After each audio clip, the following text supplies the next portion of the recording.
This is our last planned video on static equilibrium. The figure shows a uniform rod balancing on a pivot with a 20-gram mass attached. Determine the rod's mass in grams. The sum of the torques about that pivot point are 0 because we're told that the rod is balancing there. What we need to do then is we need to say the counterclockwise torques are going to equal the clockwise torques. And what is the clockwise torque? Well, the clockwise torque is going to be this M right here, and that lever arm right there, maybe I'll call it R1. And then what's the counterclockwise torque? Well, it's the weight of this rod, and the rod has a center of mass, which is right there. So it's going to have the mass of the rod multiplied by G acting downward, and then the lever arm will be that distance right there. Maybe I'll call that R2.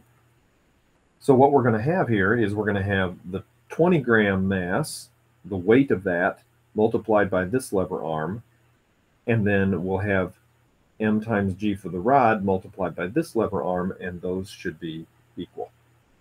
So let's see if we can work that out. On the counterclockwise side, we're going to have the mass of the rod multiplied by G multiplied by its lever arm, which I've called R2.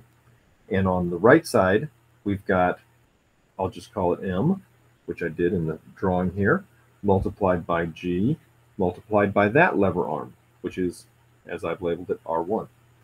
Now, we can make life complicated if we want, or we can try and keep it simple. For one thing, G cancels, so that's nice. The other thing is, we notice that grams and centimeters we know are not the standard SI units. So it's tempting to convert things into standard SI units.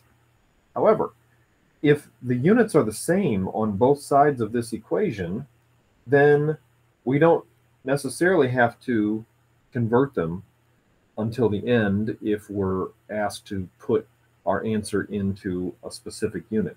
And here, since the rod's mass, we're asked to find that in grams, you know what? This mass is already in grams. So you know what? Let's just go with grams. We got grams on the left, we got grams on the right. It's all good. Similarly, if I have centimeters on this side and centimeters on that side, that's okay too. Let's do that. This M is 20 grams. This R1 is 15 centimeters.